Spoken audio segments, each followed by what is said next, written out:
श्री रामानुजाचार्य जी के बारे में रामानुजाचार्य शीर्षक से मैं आपके सामने एक आलेख प्रस्तुत कर रहा हूँ। दक्षिण भारत के तेरुपुदर नामक क्षेत्र में श्री रामानुजाचार्य जी का जन्म हुआ था। इनके बाल्यकाल में ही इनके पिता श्री केशव भट्ट का परलोक वास हो गया। कांची जाकर यादव प्रकाश जी से इन्होंने वेदा अध्ययन प्रारंभ किया, किंतु गुरु शिष्य में पट नहीं सकी।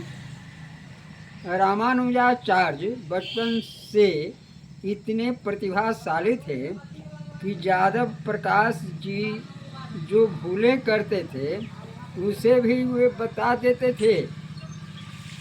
इससे चिढ़कर यादव प्रकाश ने इन्हें मरवा डालने का प्रयत्न किया, किंतु भगवान की कृपा से इनकी प्राण रक्षा हो गई। श्री रामानुजाचार्य जी ने अपने अंतिम समय में श्री रामानुजाचार्य का स्मरण किया, किंतु जब रामानुज श्रीरंगम पहुँचे तो आलबनदार श्री यामुनाचार्य शरीर छोड़ चुके थे। उनके हाथ की 3 अंगुलियां मुड़ी हुई थी। श्री रामानुज ने ब्रह्मसूत्र, विष्णु सहस्त्रनाम और दिव्य प्रकाश प्रबंध की टीका लिखने की वही प्रतिज्ञा की। उनके प्रतिज्ञा करते ही मुड़ी हुई अंगुलियां सीधी हो गई।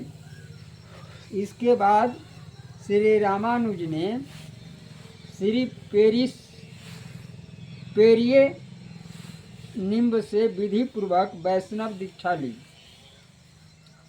आचार्य श्री रामानुज जी गृहस्थ थे, किंतु गृहस्थी में रहकर भगवत भक्ति के प्रचार में बाधा पड़ती देख आपने श्रीरंगम जाकर यतिराज से संन्यास दीक्षा ले ली। ज्यों-ज्यों रामानुज जी का यश बढ़ता गया, उनके शत्रु भी बढ़ते गए। उनको मारने का कई बार शत्रुओं ने प्रयत्न किया। चोल देश के राजा कुलोत्तुंग ने इन्हें अपने यहाँ बुलवाया। वह वैष्णवों का घोर शत्रु था और आचार्य को बुलवाकर मार डालना चाहता था। आचार्य के बदले उनके मुख्य शिष्य कुरेश जी जब यहाँ गए तब उस क्रूर राजा ने उनकी आंखें निकलवा ली। आचार्य रामानुज जी श्रीरंगम से मैसूर राज के सालग्राम में रहने लगे थे। वहाँ से वे श्रीरंगम तब आए जब उस क्रूर राजा की मृत्यु हो चुकी थी। अनेक प्रसिद्ध विद्वानों एवं नरेशों ने रामानुजाचार्य जी का शिष्यत्व ग्रहण किया। आचार्य ने दक्षिण भारत में कई मंदिरों का निर्माण कराया। देश भर में घूम घूम कर सहस्त्रों नर नारियों को उन्होंने भगवान की भक्ति करने में लगाया। उनके 74 शिष्य थे, जो सबके सब महात्मा हुए हैं। 120 वर्ष की अवस्था में आचार्य ने इस लोक का त्याग किया। श्री रामानुजाचार्य जी का सिद्धांत विशिष्टाद्वैत कहा जाता है। इस मत के परम गुरु भगवती श्री लक्ष्मी जी हैं।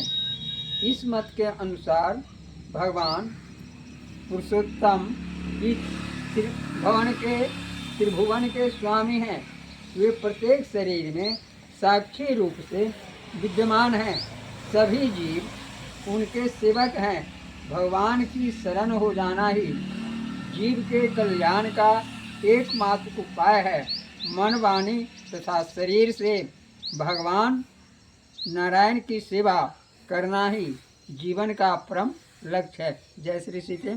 यह श्री रामानुजाचार्य जी के बारे में आपके सामने जो कहा वह आपको अच्छा लगे तो कृपया इसे बार बार देखने का प्रयास करेंगे। मेरे यूट्यूब चैनल का नाम है सीतायन सीतामढ़ी कथा। इसे बार बार सुनने का प्रयास करेंगे। जय। यह देखिए।